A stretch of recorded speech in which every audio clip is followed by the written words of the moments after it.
el potencial de las mujeres en los negocios que los hombres no vemos. Soy Jorge Sancheza y hoy en empresaspuravida.com conversaré con Daniela Morales, psicóloga y programadora neurolingüística, y me abrirá los ojos de las habilidades de liderazgo que tienen las mujeres que los hombres no vemos. Empresaspuravida.com, te conectamos para mejorar tu empresa. Bienvenidos al podcast de empresaspuravida.com. El día de hoy tenemos a Daniela Morales, psicóloga y programadora neurolingüística. ¿Cómo estás, Dani? Mucho gusto, qué placer estar con ustedes el día de acá. Qué bueno. Excelente, gracias. Dani, el día de hoy quisiera conversar un poco sobre muchas veces las mujeres se sienten como inseguras liderando equipos de trabajo que en su mayoría son hombres. ¿Cómo podrían las mujeres darle la vuelta a esa forma de pensar desde la psicología, desde la PNL? ¿Podrías explicar un poquito acerca de eso? Claro, por supuesto. Hay que entender varias cosas. Las mujeres tenemos una maestría impresionante para resolver conflictos.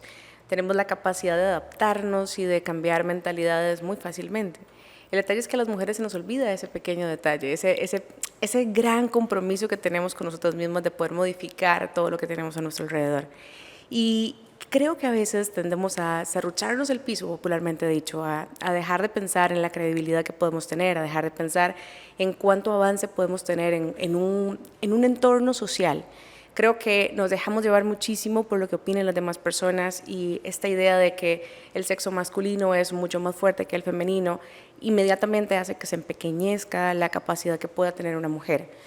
Principalmente la credibilidad sobre sí misma, esta creencia de entender y comprender que todos los seres humanos tenemos la misma capacidad, que obviamente unos tenemos un instinto más desarrollado que otros, pero podemos comprender que cada persona, si logra conocer y entenderse perfectamente su funcionalidad, puede lograr muchas cosas en una empresa, en cualquier ámbito, en cualquier dinámica. Me pareció increíble lo que acabas de decir, fue como boom, boom, o sea, fue como wow, nunca lo había percibido así, evidentemente porque soy hombre, pero ya viéndolo como desde la perspectiva, viendo hacia cómo funcionan las mujeres y cómo me trata mi esposa, mis hermanas, mi mamá, sí, claro, o sea, tienen una fortaleza en poder adaptarse rapidísimo y además, ¿cuál fue la otra que mencionaste? Solucionar conflictos. Solucionar conflictos, Sí, claro. Es la cuestión del día a día que vivimos en nuestros hogares, y la cosa es que es relativamente nuevo, ¿verdad? Las mujeres en puestos de trabajo gerenciales, porque hasta ahora están tomando esas iniciativas y las empresas las están valorando. Eso es muy bueno. ¿Y en qué circunstancias las mujeres pueden tomar estas fortalezas para cambiar estas formas de trabajar en las organizaciones? Claro, yo creo que también hay que entender y dejar claro que las mujeres tenemos esta capacidad de analizar riesgos, cosa que normalmente los hombres son mucho más de hechos, ¿verdad? Es mucho más de acciones. Nosotros las mujeres analizamos todo, lo cuestionamos todo. Y cuando a nosotros se nos olvida estos detalles en las empresas, tenemos que comprender que el puesto de una mujer es fundamental, ¿verdad? Porque obviamente podemos ir más allá de lo que está pasando en una situación. Fortalezas, tenemos que reconocer perfectamente esta habilidad que tenemos para poder tener esta empatía y esta conexión con las otras personas. Leía hace un tiempo atrás una entrevista que le hicieron a una mujer que es gerente en una empresa de alto perfil, y ella decía que ella no se podía imaginar la capacidad que tenía hasta que estaba en el puesto en el cual estaba liderando a muchas personas, a muchos hombres en general, y decía que ella se le olvidaba o no sabía que era posible que una mujer tuviese tanto poder y tanto dominio. Y es curioso porque en serio uno piensa que la mujer es del sexo débil y que no tiene esa capacidad y que probablemente se deja llevar muy fácilmente por las dinámicas. Creo que entender y comprender la fortaleza que tiene una mujer es algo fundamental al 100%. Vos atendés muchísimos clientes diariamente. ¿Puedes contarnos un caso de alguna transformación que has vivido desde tu área de especialidad? Claro, por supuesto, muchas. De verdad que sí. Creo que, y es vacilón porque la gran mayoría de personas que asisten a procesos de acompañamiento son mujeres. Quiere decir que tenemos mucha más capacidad de entender cuando estamos bien y cuando necesitamos ayuda. Eso es un detalle súper importante.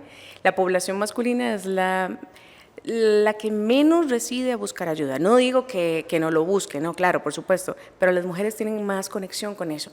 Se dan cuenta cuando quieren mejorar algo. Los hombres dicen como, ok, bueno, esto puede mejorar después. Así soy yo. Así, no pasa nada. Eso ahí Eso me con el vuelve tiempo. más fuerte. Ajá, exacto, Sí, por ese supuesto. tipo de- Exacto, exacto. Que no es nada malo, está bien, es una forma de ser particularmente, pero las mujeres tienen mucha más conciencia de eso, ¿verdad? Hace poco estaba hablando con una chica que se estaba preparando para casarse. Entonces me decía que ella estaba en este proceso de acompañamiento para poder sanarse a sí misma antes de llegar al matrimonio. Uy, qué lindo. Es algo impresionante, Muy que de lindo. hecho es la primera vez que me llegaba un caso así. Ella me decía, Daniela, yo quiero sanar todo mi pasado, yo quiero sentirme suficiente conmigo misma para poder entender y comprender mis dinámicas a la hora de trabajar en un matrimonio, porque no quiero llegar con todos mis fantasmas, atribuírselo a mi pareja y que las cosas no funcionen y quizás sea por mí y yo no soy consciente de tal cosa. Y eso me pareció totalmente impresionante, porque realmente uno no se prepara para ese tipo de cosas, uno simplemente se va, ¿verdad? Va y hace la acción como tal.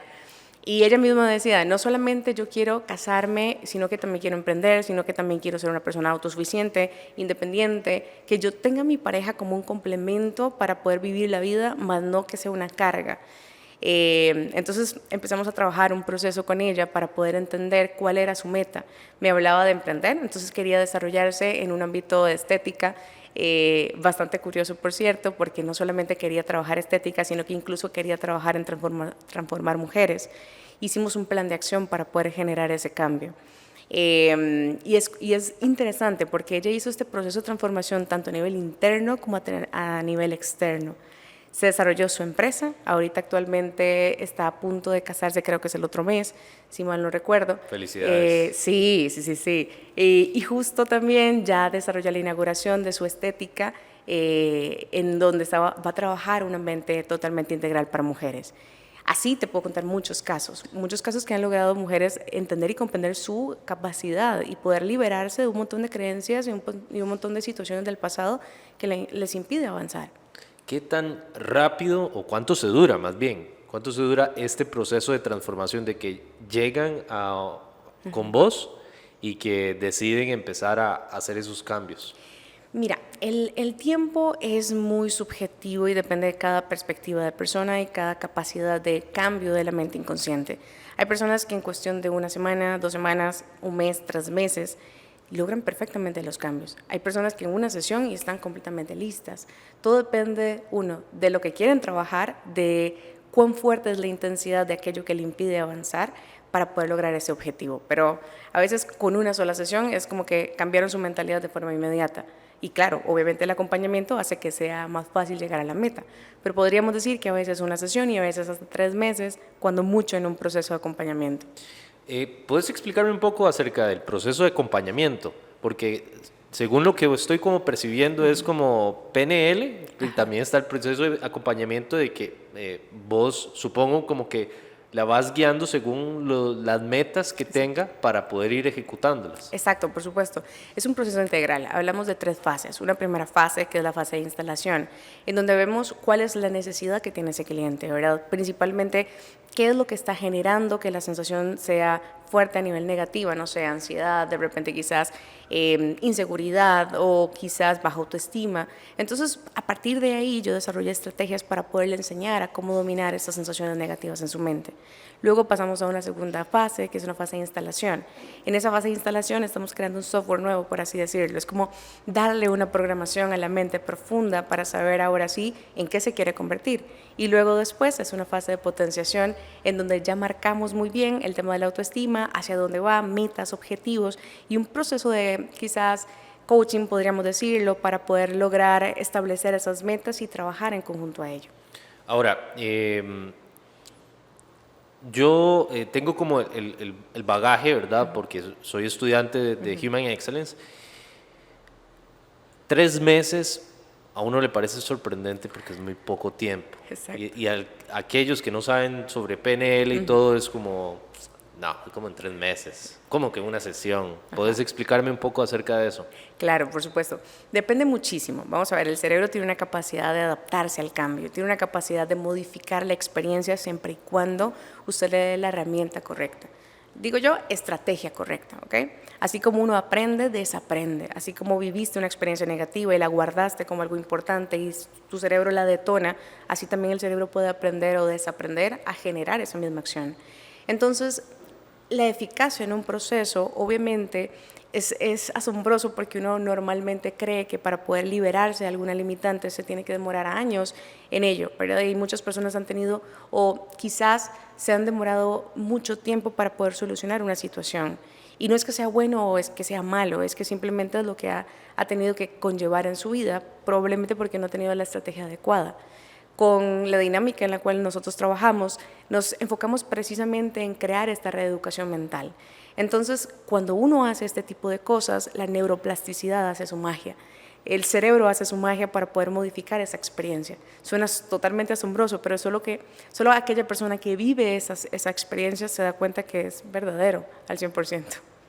Dani, ¿puedes contarme un poco de tu historia? Claro. ¿Hasta dónde, o sea, cómo se formó la Dani que estoy Claro. aquí al frente en este Claro, momento? muy bien, perfecto. Vamos a ver, es curioso porque, bueno, yo crecí en un barrio urbano marginal en Cristo Rey.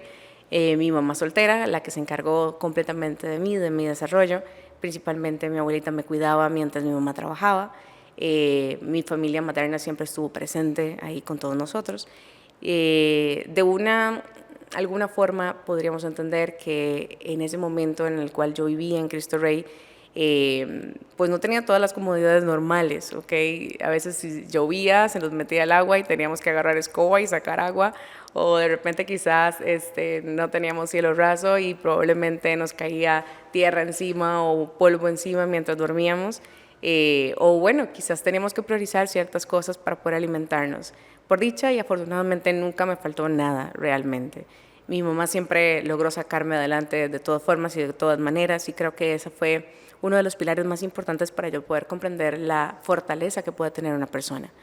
De ahí, pues bueno, obviamente yo me desarrollé, mi mamá me permitió trabajar, estudiar, desarrollarme en muchos ámbitos, siempre me apoyó muchísimo. Siempre me impulsaba a estudiar, a tener algo para lo cual yo pudiese defenderme cuando ya estuviese más grande. Y de ahí, bueno, terminé mi escuela, mi colegio, estudié algunas otras carreras cursos libres, mientras que estaba decidiéndome al 100% para entrar a la universidad. Solicité un préstamo para poder estudiar en mi primer carrera como psicóloga y luego después de eso, ¿Y por qué la psicología? Bueno, vamos a ver, porque dentro de mi dinámica creo que entendí y me llamaba muchísimo la atención el por qué nos comportábamos como nos comportábamos. En mi familia habían situaciones de alcoholismo, de drogas, por la zona en la cual vivía también era muy común de repente tomar malas decisiones en la vida, hacía que tuviéramos resultados totalmente negativos. Te hablo de repente quizás el tema del alcoholismo por parte de algunos familiares, en donde al tomar alcohol se volvían totalmente agresivos o quizás les daba este famoso guaro vaquero y entonces quizás teníamos que salir todos de la casa por alguna razón, por alguna situación, o de repente quizás algún familiar que tomó una mala decisión y esa decisión conllevó a la muerte de sí mismo y probablemente en algún momento determinado pues nuestra vida estaba en amenaza. Varias cosas, varias situaciones. Entonces todo eso me llevó a pensar en por qué es que actuamos como actuamos, por qué de repente tomamos ese tipo de decisiones, por qué de repente es que funcionamos de tal forma, por qué es que algunas personas se adaptan al cambio de forma diferente y quizás, no sé, de repente en vez de canalizar sus emociones de forma mucho más saludable, lo hacemos mediante el alcohol, mediante las drogas o mediante la agresión, o por qué no podemos establecer una buena relación o una buena vinculación familiar. Entonces todo eso siempre me quedaba en duda. Y bueno, siempre me interesé por el ámbito del comportamiento, de la medicina, de la ciencia. A un inicio yo lo que realmente quería estudiar era medicina, pero obviamente no se podía en ese momento porque no daba para tanto. Entonces, de ahí investigando un poco más, pues llegué a estudiar y decidir psicología como tal.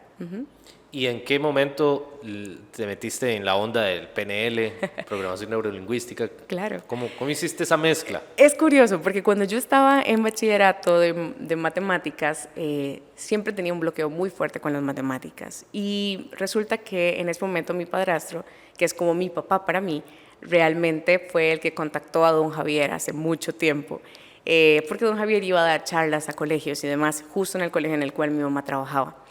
Y iba a haber un curso de memoria, recuerdo, y yo estaba preparándome para un examen y entonces mi papá me dijo, bueno, voy a ir a hablar con ese señor para ver si nos da algún espacio ahí en particular y usted vaya y aprende. Y yo, bueno, ok, está bien, voy a ir. Fui 3 días, me encantó muchísimo la dinámica, me encantó muchísimo el comprender la mente y de ahí yo me llegué y le acerqué a don Javier y le dije, don Javier, a mí me gusta esto, me llama mucho la atención. ¿A dónde aprendo esto? ¿Con quién aprendo? ¿Con quién me desarrollo? Y en ese momento don Javier me dijo que él estaba dando clases aquí en Costa Rica. Era como el segundo grupo del cual se estaba generando una certificación aquí en Costa Rica. Y bueno, ahí quedó. Luego después en la universidad empecé a tener mucho que leer, demasiado que leer. Y de ahí brinqué otra vez al tema de PNL. Yo le decía a mis papás que me parecía muy interesante tener herramientas y estrategias. Y de ahí, pues entonces volví a contactar a don Javier, mi papá me ayudó otra vez y empecé a desarrollarme en el ámbito de PNL. Me llamó mucho la atención porque veía, al principio yo no creía en esto. No, uno no cree, o sea, uno no cree. Mucho menos porque venía de una estructura de psicología en la cual obviamente usted sabe que el proceso es cada vez más largo y todo lo demás. Y yo decía, ¿cómo es posible que una persona pueda generar un cambio así de rápido? No, yo no creo en esto. Para mí me parece absurdo. Cuando lo empecé a experimentar y lo empecé a desarrollar, justo yo estaba terminando mi primer bloque de psicología en bachillerato. Yo dije, bueno, ok, esto me parece interesante. Y empecé a estudiarlo y me di cuenta de los cambios que se podían generar, lo experimenté a nivel personal y de ahí, bueno, tiempo después sigo desarrollándome en PNL hasta el día de hoy. Wow. Estuve hablando con David acerca de la vulnerabilidad del coach como fortaleza, claro, para poder tener conexiones. Una de las conexiones más fuertes que tuve con vos fue cuando vos nos contaste la historia de tu abuelita, creo. Ajá. Que estaba como... ¿Podés contar esa historia? Y yo te voy a ir haciendo preguntas para que la gente entienda cómo... O sea, lo importante que es esa función que tiene de tener el coach para poder acercarse a sus clientes y toda la cosa. Claro, vamos a ver, creo que quizás tiene que ver con la experiencia que tuve con el duelo de mi abuela, probablemente. Sí, bueno, vamos a ver, fue curioso. Para mí mi abuela fue una de los pilares más importantes para mí, era mi mamá prácticamente. Y bueno, en un momento determinado, por decisiones mal tomadas, con mi familia, muere mi primo, lo matan de 8 disparos. En ese momento, pues obviamente toda la familia estaba totalmente consternada y la forma en como yo recibí la noticia, justo estaba trabajando en una sesión con un cliente. Terminando de atender a ese cliente, recibo la llamada en recepción y era mi papá diciéndome lo que había sucedido. Después de eso, pues me toca a mí darle la noticia a mi abuela de que fallece su nieto y yo tenía una relación bastante cercana con mi abuela y éramos muy unidas hasta cierto punto, vacilaba muchísimo con ella, entonces yo le decía, abuela, sale muy caro morirse, o sea, no pretenda esto en este momento, o sea... Eso le dijiste a tu abuela en el duelo de tu primo. Exacto, sí, porque vacilábamos muchísimo. Ajá. Y yo siempre trato de sacar una risa de alguna u otra forma, entonces yo le decía a mi abuela, vea lo caro que sale, o sea, ni pretenda en este momento, ni se le ocurra. Y bueno, entonces mi abuela siempre me decía, Dani, usted siempre vacilando, qué barbaridad y no sé qué. Bueno, resulta que entonces este tema de esa situación, en el día que estamos enterrando a mi primo, pues mi abuela se desvanece en la iglesia y empieza a tener una crisis. No tengo conocimiento de primeros auxilios, toda mi familia pues obviamente estaba consternada por la situación de mi primo y en ese momento mi abuela en el piso, pues peor aún, buscar pues una ambulancia y todo el tema. Y bueno, llegamos a la clínica y sale un médico y indica que necesitaba una persona que se le diera una noticia y bueno, yo dije, yo voy. Entonces, Cuando voy, me dan la noticia que mi abuela fallece. Me toca decirles a toda mi familia que estaba esperándome afuera para ir a enterrar a mi primo, que mi abuela ya había fallecido también. Y eso, bueno, yo creo que marcó totalmente mi vida, me marcó al 100% porque me hizo entender la vulnerabilidad que puede tener una persona, la fortaleza que puedo tener en 5 minutos y luego después de desvanecerme 5 minutos después de la noticia. Esto me hizo conectar definitivamente con la ayuda de las personas, me hizo conectar con enseñarle a las personas cómo uno puede perfectamente desarrollar destrezas para salir adelante, tener esa fortaleza. De ahí empecé a estudiar un poco más el tema de los duelos y me volví más especialista en el tema de cómo manejar duelos y cómo lidiar con ello. Y esa congruencia y esa conexión creo que me permite poder trabajar con muchas personas porque sé lo que se siente estar en una situación vulnerable. Lejos de que yo esté en este lado y que yo tenga mis títulos y que sea psicóloga y que tenga experiencia en PNL, no me hace pensar o no deja, no quiero que la gente piense que soy perfecta o que de repente no tengo emociones o sensaciones. Creo que más bien es todo lo contrario. Les enseño a las personas que aún así que yo tengo las herramientas, también tengo momentos de crisis y que es importante que cada quien pueda también tener herramientas para poder salir de esos momentos de crisis. Y esa experiencia creo que es la que me hace conectar muchísimo con las personas. El saber el duelo, el cómo se siente el dolor como tal, la experiencia de vida, de que se desvanece en sus manos por 5 segundos y ya usted siente que ya no tiene nada ni nadie. Creo que eso es lo que me hace conectar muchísimo en el proceso de acompañamiento con personas. ¿Y alguna vez te sentiste culpable por haberle dicho eso a tu abuela? No, nunca, No. la verdad, no. ¿Por qué? Porque siempre vacilábamos muchísimo. Yo siempre era la que trataba de hacerle una sonrisa. Entonces, ella sabía y ella sabe mi humor perfectamente y sabe que siempre mis bromas son pesadas y a veces tengo un humor negro a veces. Entonces, mi abuela sabía en el contexto en el cual lo decíamos y no, realmente para nada, no más mínimo. ¿Por qué crees que esa historia es tan poderosa? Creo que conecta mucho con las emociones. Siento que ahí, cuando yo recuerdo esa situación, me conecta con el ser humano que soy, me reconecta con mis raíces incluso, ¿verdad? O sea, porque me hace conectar, entender y comprender que la vida no es perfecta y que las decisiones marcan un cambio impresionante en cualquier persona. Entonces, eso me hace entender cuando una persona me dice, Daniela, es que me duele. Sí, yo sé que duele y sé cómo se siente el dolor, sé cómo se siente la tristeza, sé cómo se siente la crisis en ese momento. Eso, creo que eso es lo que me permite poder comprender mucho más allá de una experiencia. Claro, no puedo medir jamás y cuantificar que mi experiencia sea igual que las demás personas, no. He tenido muchas experiencias con otros clientes que mi historia no se compara en lo más mínimo con las cosas que realmente le suceden a otras personas, pero por lo menos creo que el saber lo que se siente me hace tener empatía con las personas, probablemente. Eso es cierto, porque en mi caso, personas muy cercanas no se me han muerto. Digamos, entonces es mi abuela, qué sé yo, un amigo, pero así recontra cercanas, así, primer círculo, nunca lo he experimentado. Entonces, tener un cliente que tenga esa problemática puede que no sea la persona adecuada como para ayudarle. Ahora entiendo que vos trabajás de manera muy interesante el tema de duelos. ¿Te has topado con historias de personas o clientes que se están preparando a morir?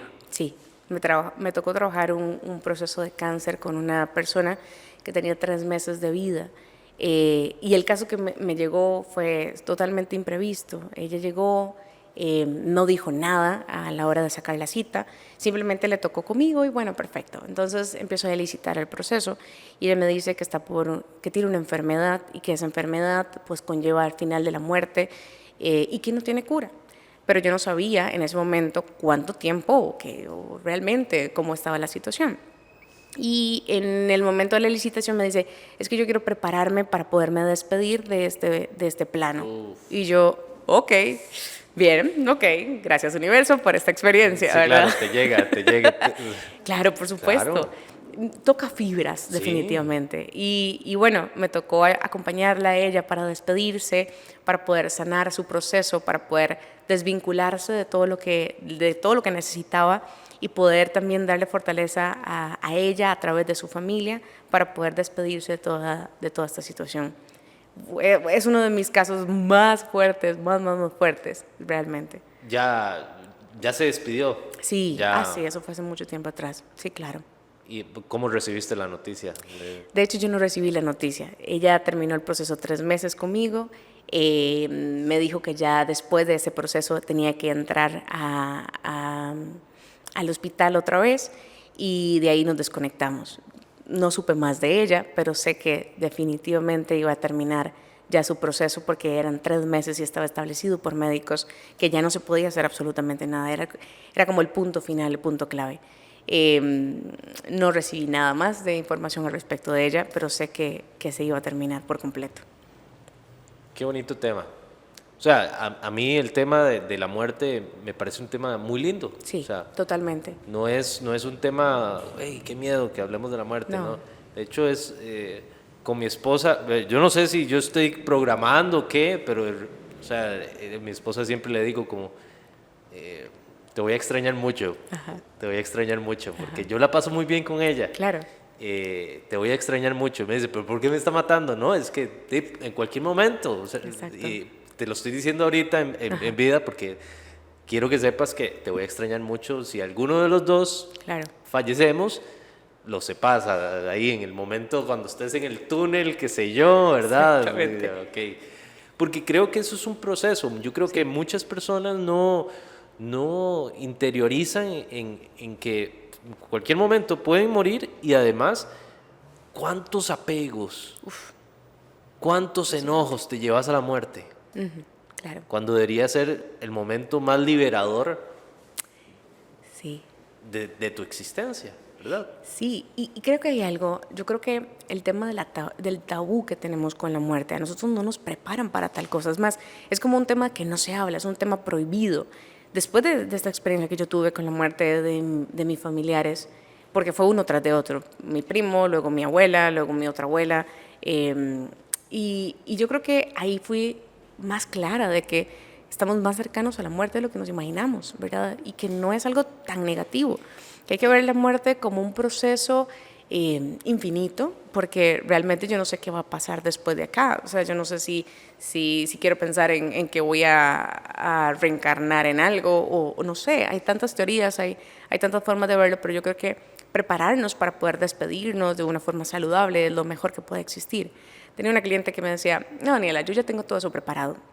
Yo ya hice el testamento, yo ya les dije qué van a hacer conmigo, ya les dije quién se va a quedar con qué, y mis hijos me dicen, mami, pero no hable de eso. Y yo les decía, no, papitos, ustedes se tienen que enfocar en que realmente eso va a suceder y ustedes ya tienen que tener todo totalmente dividido. Y lo hablamos así con esa naturaleza, y es verdad, es verídico. Yo creo que uno prepararse desde ya, de saber que en un momento determinado usted va a dejar de existir, te permite vivir la vida de intensidad máxima y plena, y también te permite irte despojando de lo que no necesitas. ¿Cuántas personas se van a la muerte y llevan todas las cargas que han vivido durante toda su vida? Y eso, obviamente, y a veces sí pasa, que de repente el momento de que se llegue al punto final hace que una persona agonice o una persona se demore mucho más en poder terminar ese ciclo.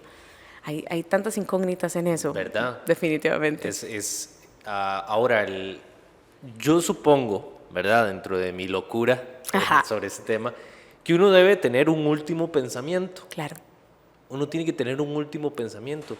Y el último pensamiento que yo no desearía tener, o sea, podría tener muchos, sería uno de enojo, o sería uno de que estoy molesto con alguien, de que, ¿verdad? Claro. Cuando realmente si uno siente y tiene la oportunidad, porque tras de eso, una enfermedad terminal, o sea, con todo lo doloroso que es, claro, te da la oportunidad de pasar a hacer un proceso de despedida. Sí. A diferencia de un accidente. Exactamente. Entonces, ver y canalizar eso de que si estás pasando por ese proceso, vos podés ir despidiéndote de las personas, ir hablando. Por ejemplo, mi mamá tiene un tumor en el cerebro, lo tiene desde hace muchos años. Ella estaba en el proceso de quimioterapia, ya llegó a un punto donde dijo, no, yo ya quimioterapia ya no quiero más porque me está haciendo demasiado daño, ya no quiero eso. Entonces, con ella yo hablo de la muerte, Claro. y yo hablo de de vidas pasadas y de futuras vidas, y que mire que mami, que Claro. si usted no se prepara, no se va con demasiado rencor en su corazón, en la próxima vida, según puede que usted se le tope a esa persona y Exacto. sea su pareja. Ajá. Exacto, ¿Qué sí, sé sí, yo? sí, exacto. Es muy probable. No lo sé, digamos, son teorías ahí místicas. Sí, sí, sí. O que usted se va, o está la otra opción, de que usted se vaya al cielo y que solo por un rencor usted iba y se vaya al infierno, qué sé yo. Exactamente. Teorías sobre eso hay. La cosa es que si usted tiene la oportunidad de poder vivir ese proceso, pedir disculpas, ir más liviano Claro. a la muerte, es más rico, supongo yo. Por supuesto, y agradecer lo que se vivió. Yo creo que incluso no solamente lo que se vivió, sino también lo que se va a vivir. Sí, hay teorías. Yo no sé qué va a pasar después de la muerte, no tengo la menor idea, me genera mucha curiosidad, pero no es que lo quiera adivinar ahorita, no quiero saberlo ahorita, eso que se quede un poco más allá, tengo mucho que hacer ahorita. Pero sí, yo creo que incluso agradecer este fin en esta etapa de la vida para agradecer también el inicio de otra fase, quizás, ¿verdad? En lo que sea que vaya a reencarnar o en lo que sea que yo vaya a vivir. Al final de cuentas somos almas y somos energía pura. Esa energía también queda ahí si no se mueve, si no se trabaja. Y yo creo que despedirse y yéndose liviano al 100% es una de las mejores opciones que uno puede hacer. Es curioso, porque también he estudiado un poco que las personas deciden cómo morir y cuándo morir y en qué momento morir, de la forma en que quieren morir también, y muchos lo cumplen. Es como una programación a nivel inconsciente. Es particular eso. ¿Puedes contarme un poco acerca de eso? Sí, claro, por supuesto. Personas que dicen, ok, yo me voy a morir, yo decido morir y vivir 100 años. Y esos 100 años voy a vivirlos perfectamente bien y cuando yo muera voy a morir cuando esté acostado en la cama durmiendo. Y dicho y hecho, concedido, pasa. Claro, yo lo veo una forma de programación, no tengo certeza al 100% de si sucede de esa forma, pero para mí yo lo veo de una perspectiva de programación neurolingüística. Claro, si usted le dice a su cerebro cómo va a terminar, tal cual, puede hacer que perfectamente le esté dando una instrucción para que se genere de tal forma. O personas que dicen, ok, no, yo voy a vivir hasta tal edad y el último momento de mi vida va a ser en un suspiro. Bien, perfecto. O hay personas que dicen, no, yo voy a ser eterna, yo voy a vivir. Hay muchas cosas y muchas maneras. Yo creo que es la programación para la parte final de la vida y que hay que entender que es algo normal, es algo completamente natural, que tenemos que entender que es parte y que a todos nos va a llegar en algún momento determinado, unos más temprano que a otros, pero nos va a llegar. Ahora, después de ver diversos casos y entender un poco más acerca de la vida, la muerte, ¿cuál crees vos que es como lo que hace que una persona sea plena y que no sea plena? Conocimiento de sí mismo, sí. Creo que el identificarse, el conocerse, el saber cuáles son sus habilidades, capacidades, sus limitantes también, eso te lleva a la plenitud al 100%. ¿Qué no te hace sentir pleno? ¿Qué no te hace sentir suficiente? El no tener las herramientas para poder solucionarlo. Ahí está, creo que eso es. Veía un video hace un tiempo que hablaba del éxito de una persona y yo pienso que el éxito en realidad no se mide por lo material. Claro, yo no estoy diciendo que no es fantástico tener lo material, no, por supuesto que sí, el dinero, claro que sí, lo necesitamos todo para vivir. No es al 100% la clave fundamental, pero sí es necesario. Pero el saber cómo controlar y canalizar sus emociones, el saber cómo controlarse a sí mismo y saber cuál es mi capacidad, creo que eso es mágico al 100%. Eso te lleva a la plenitud y te genera una satisfacción al 100%. Qué bonito, porque dentro de lo que me venías contando es como las debilidades. O sea, a veces nosotros llegamos y decimos, no, es que las debilidades son malas. Y yo creo que no, o sea, las debilidades solo están ahí. O sea, y más bien saber cuáles son tus debilidades te va a permitir decir, ok, entiendo qué es lo que me está pasando. Ajá. Y entiendo que a lo mejor este trabajo o este proyecto no lo tenga que hacer yo, Exacto. sino que lo tenga que hacer otra persona y yo puedo ayudar en otro proceso donde mis fortalezas ahí sí estén. Entonces, eso lo vuelve bastante interesante porque dejamos de pensar que las debilidades están ahí para golpearnos, para hacernos daño, sino más bien que es una oportunidad para reflexionar y liberarnos de procesos o de tareas que a lo mejor no nos corresponden. Sí, yo creo que también las debilidades son necesarias porque nos entrenan para ser mejor. Si yo sé que, por ejemplo, tengo poca tolerancia, entonces sé que tengo que aprender a desarrollar mejor forma de comunicarme con X persona porque me va a detonar. Las debilidades no siempre son negativas. Es ver la ganancia secundaria de ellas, ¿verdad? Y aprender de ello para saber cómo ser mejor y también entender que quizás no es mi área fuerte. Entonces, bueno, busco otra persona que sí sea su punto fuerte y que podamos trabajar en equipo quizás. La vida no es tan cuadrada siempre. Si yo sé que no soy buena, no sé, con los números, entonces busco a alguien que sí lo sea y me uno a ello. Y si no, pues aprendo de esa persona. Es así de fácil, es así de sencillo. Yo creo que los seres humanos tenemos esa necesidad de complicarnos demasiado, de crear demasiada, no sé, demasiada carga y realmente no es necesario. No necesitamos tener que ver todo como bueno o malo. Todo es tal y como es, simple, es así. Y tengo que aprender a vivir con ello. Y cómo modificar eso también y sacarle el gusto o el jugo de forma positiva. Eso de las debilidades me parece un temazo, porque uno tampoco puede lograr saber si la debilidad puede volverse una fortaleza, porque tal vez creo que es una debilidad, pero puede ser una fortaleza. Claro. Por ejemplo, yo cuando empecé a estudiar en la universidad y tenía que defender proyectos en, de producción audiovisual y de diseño publicitario, yo trataba de explicar la idea porque yo en mi mente yo decía, sí, claro, está muy buena la idea, pero yo trataba de explicar la idea y no me daba a entender. Y el profesor era como, mae, sí, o sea, está buena la idea, pero te estás explicando demasiadas cosas y te estás yendo y no estás siendo objetivo en lo que querés explicar. Y desde entonces ha sido mi proceso de cómo comunicarme mejor, cómo ser acertado con lo que digo. Tema de las ventas, siempre ha sido como un conflicto de cómo yo siendo introvertido puedo lograr más ventas. Y en ese proceso fue como, ok, yo tengo que aprender a vender y cómo es un buen vendedor. Un buen vendedor es la persona que sabe comunicarse de manera correcta. Y aprender sobre la lingüística y cómo hacer preguntas y cómo entablar una conversación, cómo llegarle por acá, cómo hacer... Eso hace que esa debilidad se haya vuelto una fortaleza. Exacto, exactamente. Hoy por hoy, digamos, cuando voy a la universidad a explicar un tema o un proyecto, yo soy el que digo, vea, yo soy el que inicio, yo soy el que cierro.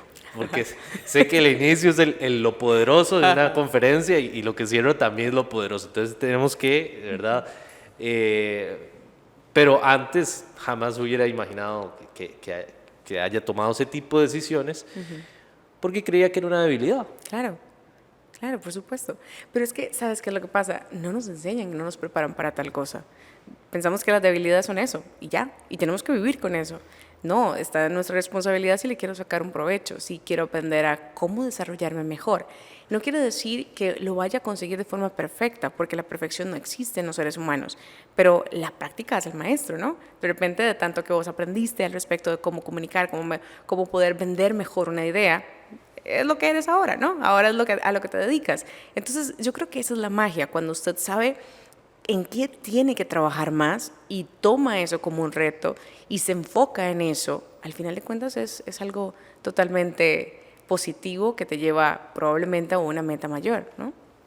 ¿Qué debilidades ves vos en vos misma? Digamos que vos le decís, mira, Claro. esto es débil, esa es mi debilidad y ¿cómo la has sabido sobrellevar? Ok, vamos a ver. Tengo muchas, definitivamente. Dentro de ellas, una principalmente es la tolerancia. Soy un poco intolerante a algunos aspectos. No sé, siempre mi estándar, mi exigencia es alta. Entonces, por ejemplo, me pasa mucho en casos. Yo quiero sacar los casos rápido. Yo quiero que los clientes tengan un cambio inmediato. Y cuando el cliente no está teniendo el cambio, cuando yo lo quiero, yo tengo que hacerme ahí la técnica, tengo que respirar, hacerme un spinning, anclas. Yo tengo que comprender porque me tomo muy en serio mi trabajo. Y ese es uno de mis principales puntos débiles, puedo decir, positivo y negativo, porque cuando yo veo que mi cliente no está logrando lo que quiere él, yo me lo tomo tan personal que eso me frustra a veces. Y yo digo, no, estoy encandilada, necesito respirar, necesito ver qué hago. Y me toca, pues, entender y comprender que la dinámica no está al 100% dentro de mis posibilidades, que también es la magia de la mente de la otra persona. Esa es una y para mí es como, es un factor importante que la vivo todo el tiempo, porque yo trabajo y vivo PNL al 100%. Esa es una, principalmente. ¿Qué otra cosa? Otra debilidad. No sé, probablemente que me enojo, y cuando me enojo fuerte. Soy de un temperamento bastante intenso. Logro canalizarlo muy bien, logro impedir llegar a un límite muy fuerte, pero cuando llego ahí, no puedo ni explicártelo. Pero esas son dos de las con las cuales yo trabajo todo el tiempo. Y es parte de mi aprendizaje, y es parte de mi escuela, y día a día me obligo a trabajarla sí o sí. ¿Y cuál crees que es la ganancia secundaria? Muy bien. El término ahí. Muy bien. Eso quiere decir que aprendió en las clases. Bien. Del enojo. O más bien, ¿cuál crees, viendo tantos casos de enojo, cuál crees que es el beneficio que existe detrás del enojo que tienen muchas personas? Depende de cada caso. La ganancia secundaria es subjetiva de acuerdo a cada caso. En algunos, de repente, es el sentirse o el ser escuchados. Que si no se enojan, entonces las personas no lo toman en serio. Que si no se enojan, entonces quizás no se lleva a cabo un fin. A veces es eso. A veces quizás el enojo puede ser por un proceso de frustración. De repente quizás que no logran conectar o crear algo. Y eso hace que la gente tenga ciertos problemas y el enojo siga apareciendo. Es que depende muchísimo. Yo creo que al final de cuentas, cuando hay enojos, porque quiero comunicar algo y no sé cómo comunicarlo, me encuentro frustrado para poderlo decir. Y me permite a través del enojo comprender que estoy mal y que necesito respirar para poder canalizar, para poder enfriar mi mente y luego después decir lo que quiero decir de mejor manera, probablemente. Depende. Y es que hay otro también que es el tema de la justicia, el pretender ser justo en todo y reclamar justicia en todo. Y bueno, yo creo que eso es algo que no está en nuestras manos siempre al 100%, y la ganancia secundaria puede ser esa. O pasa incluso a ansiedad. Hay tantas, porque depende de cada situación. Por ahí va un poco el asunto. ¿A qué te referís con ansiedad y el enojo? O sea, claro. ¿Hay una conexión ahí? Oh, sí, claro, por supuesto. Personas que de repente hay algo que no pueden apalabrar. Recordemos que a veces el ser humano no puede decir lo que siente siempre. Entonces se traduce a partir de una emoción y de repente se vuelven más intolerantes, entonces se enojan con facilidad y eso produce o quizás genera una ansiedad muy consecuente. Cuando de repente quieren tener control de las cosas y no saben cómo hacerlo, se vuelven más ansiosos, su temperamento sube al máximo nivel, el cortisol está al punto más alto. Entonces, eso, de hecho, el cortisol está o va de la mano al 100% con el estrés, con el enojo, con la tristeza, con la ansiedad. Son como mejores amigos prácticamente. ¿Has escuchado a esta chica psiquiatra Marian Rojas que habla mucho del cortisol? Me encanta. ¿Verdad? Me encanta, es fascinante. Sí, a mí me fascina mucho la manera en cómo ella desarrolla los temas. Vi que tiene 2 libros que por ahí estoy pronto a comprarlos. Y es muy lindo la manera en cómo ella trabaja la parte científica y cómo también no solamente se encasilla en poner etiquetas, que creo que eso es innecesario, ¿verdad? Ponerle solo una etiqueta a una persona, sino ella también explica más allá de eso. Me fascina, me encanta al 100%. ¿Por qué es tan importante no poner etiquetas en las personas? Tenemos esa necesidad de ponerle un nombre a algo, para llamar las cosas por su nombre. Pero el detalle es que de nada me sirve solo ponerle un nombre. A mí me interesa saber cómo poder solucionarle a una persona algo. Yo digo que yo soy una psicóloga poco común, totalmente fuera de lo normal, porque yo no me baso realmente en una etiqueta, en un diagnóstico. Yo me baso en cómo poder ayudarle a esa persona a solucionarle lo que está viviendo. Claramente hay situaciones, pues, obviamente complejas que no puedo omitir y que es necesario hacer un diagnóstico para poder comprender qué es lo que tiene. Pero yo me voy más a solucionar. Eso es lo que digo, que tener etiquetas no siempre es necesario si no encuentro, o más bien no enfoco mi atención en cómo solucionarle eso que está viviendo esa persona. una de las cosas que me gustó más de la PNL fue eso mismo, que es como no pongan etiquetas, o sea, no juzguen a las personas antes de tiempo. No, digamos, es una de las reglas es no juzgar, ¿verdad? No es necesario hacer eso. Y fue una de del proceso que llevé con ustedes para certificarme, fue una de las mayores enseñanzas, fue eso mismo, que usted no puede llegar e interpretar lo que está sintiendo o lo que está pasando esa persona. De hecho, dentro de la PNL, ¿me puedes explicar un poco más de eso para poder a todo el mundo que sepa lo que voy a mencionar en este instante, que es que no es necesario saber el pasado de las personas. En la PNL yo no tengo que saber qué fue lo que pasó el cliente, porque no se trata de eso. ¿Puedes explicarme un poco más acerca de eso? Sí, nos basamos en el hecho de que no necesitamos el origen para poder trabajar. Vivimos en el presente y lo que ocupamos es ayudarle a la persona en el presente para poder solucionar lo que está sintiendo en este momento. Entonces, buscar o irnos hacia el pasado y empezar a desmarañar un poco esa experiencia de vida no es tan eficiente, porque es revivir otra vez la experiencia negativa, es victimizar otra vez a la persona, y eso es totalmente fuerte. Entonces, la PNL lo que hace es basarse en la experiencia presente y darle herramientas en la experiencia presente, que obviamente de forma inconsciente se va a trabajar el pasado, pero no es que nos enfocamos en ello. Y no es que estemos buscando el origen, para eso está la psicología se encarga de buscar el origen. Nosotros en PNL lo hacemos de forma diferente. Entonces en eso nos basamos.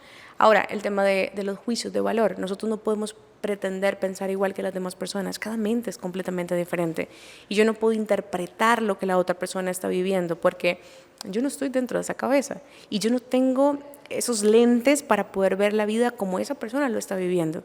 Yo tengo que ponerme en la posición del otro para poder entender. Entonces, cuando hablamos de no juzgar, es esto mismo, es ponerme en los pies de la otra persona primero para entender el por qué actúa como actúa, por qué piensa como piensa, qué es lo que pasa en sí mismo para que esté teniendo ese resultado, y entonces nos permite más fácilmente poder llevar a esa persona a ese proceso de cambio. No es... ¿Qué tan necesario es que una persona sepa el pasado o sepa la razón de por qué es así? Porque me he topado casos de clientes que llegan y dicen, es que yo soy así, es que a mí me da miedo hablar frente a cámaras porque cuando fui pequeñillo vivía en un lugar muy pequeño, entonces nunca me enseñaron a exponer ni nada por el estilo. ¿Qué tan necesario es volver a traer todo eso a flote? Es un tema de gustos, realmente. Vamos a ver, hay personas que son muy curiosas y quieren saber el porqué de todo, ¿verdad? ¿Por qué yo soy así? ¿De dónde vengo? ¿Qué me ocasionó? ¿Qué me originó tal cosa? Es un tema muy personal. ¿Es necesario? Pues no necesariamente yo tengo que saber de dónde vengo o por qué soy así. Yo lo que quiero es vivir el presente y saber cómo solucionarlo ahorita. A eso me refiero. Yo creo que... ¿En todos los procesos es necesario? Pues no en todos los procesos es necesario. En PNL incluso yo no necesito que usted me diga mucho de lo que está sintiendo, yo puedo trabajar con lo que usted está viviendo en este momento. No necesito exceso de información. Claro, si quiero llegar a un proceso mucho más fuerte, pues probablemente vaya a ir viendo el origen o bien qué detona tal cosa. Más que el origen es el detonante, ¿ok? Eso sería principalmente. ¿Has leído muchos... ¿Cómo se llama? Many Life, Many Masters. Más o menos. Es una locura ese libro. Es como, ¿verdad? Que lo llevan a vida, hacen, ¿cómo se llama esto? Que lo hacen para atrás. Como transgresiones. No. Regresiones.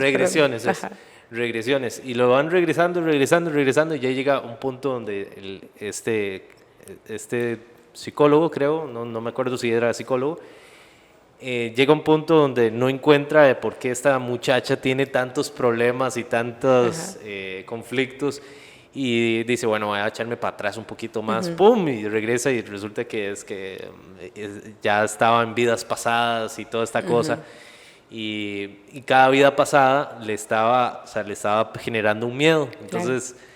lo traigo a tema porque a mí me fascinan esos temas, digamos, la muerte, qué pasa después de la muerte y todo, y la parte espiritual y todo, y es y es fascinante todo lo que, o sea, el tema de por qué hay gente que nace así. Exacto. Vamos a ver, y hay una cuestión de genética también, y yo lo veo como patrones aprendidos.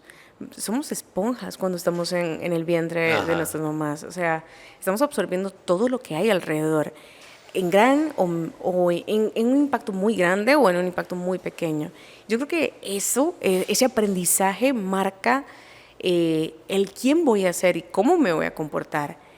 Hablemos hasta tema de alimentación, por ejemplo, la alimentación que se pueda tener una madre cuando está gestando a su hijo, pues afecta por completo, claro. O sea, todo está conectado. Yo lo veo así, a veces me da mucha curiosidad el comprender cómo fue el desarrollo, qué fue lo que pasó ahí. A mí me llama mucho la atención, soy muy curiosa en eso, pero bueno, me falta más por investigar al respecto. Váyase vidas pasadas. Bueno, a lo que iba con las vidas pasadas es que hay gente que le gusta eso, de ver qué fue lo que pasó. Yo no me meto en esa bronca. Yo tampoco. Yo prefiero menos trabajo, es más fácil, ¿no? O sea, que la gente dice, vamos aquí a una hipnosis, qué sé yo, vamos a ver qué fue lo que era en su vida pasada. No, yo ya con esta vida es suficiente, con lo que tengo aquí está bien. Y qué dicha que le hacen el reseteo a uno, ¿verdad? De las cosas lindas que me he topado, digamos, de irse muy al pasado, tuve una experiencia muy cercana, muy linda, ¿sabes qué es el Vipassana? No.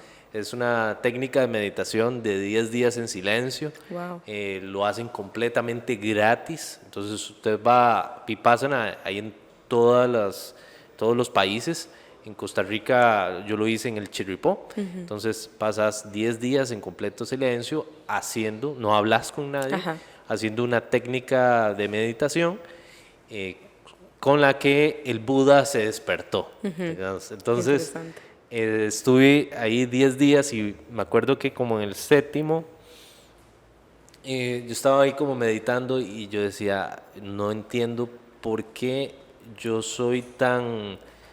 me llego a abrumar tanto. O sea, ¿por qué me abrumo por cosas tan pequeñas? No entiendo. O sea, en ese momento estaba pensando eso.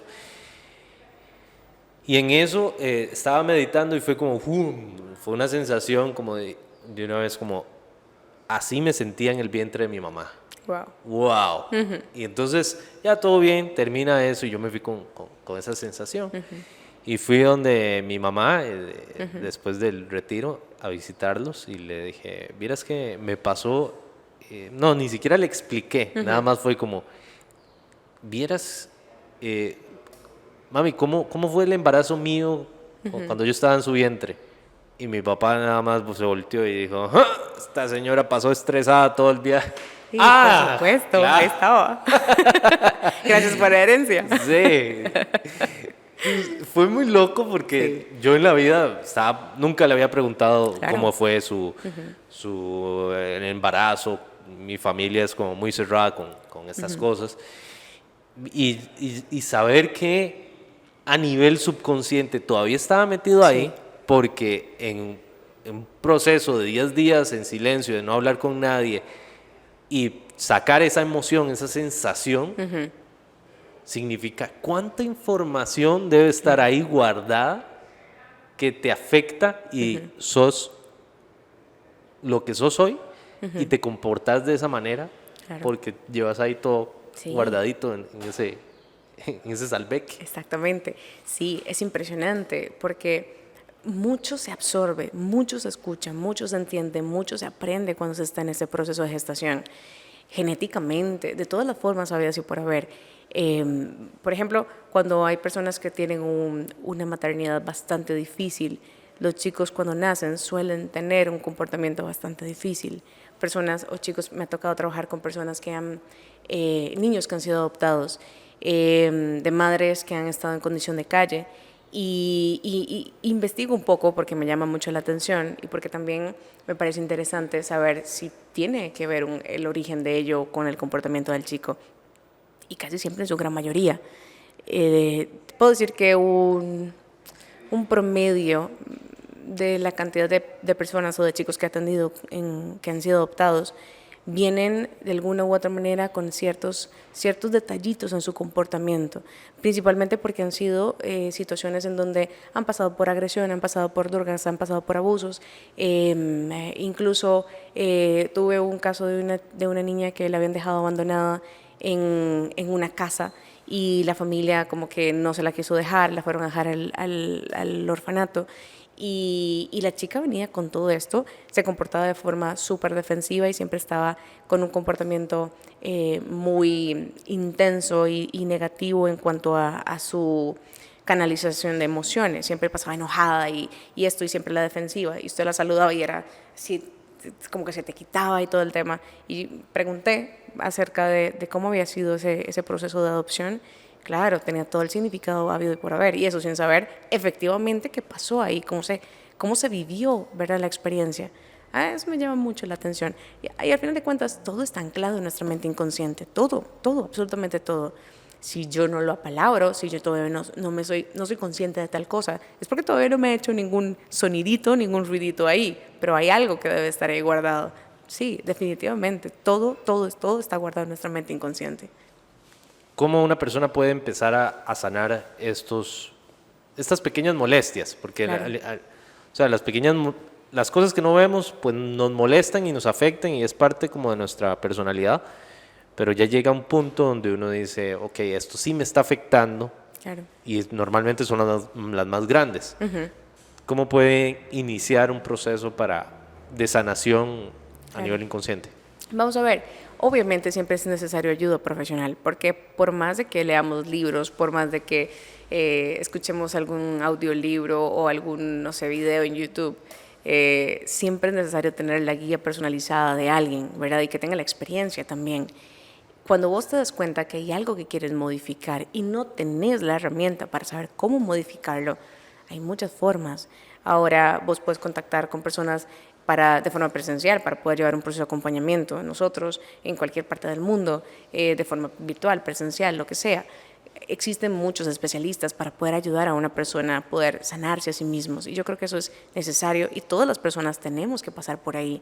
Se ha creído la idea de que ir a un proceso de acompañamiento es porque tengo que estar demasiado mal, porque tengo que tener una crisis para poderlo hacer. Y no necesariamente.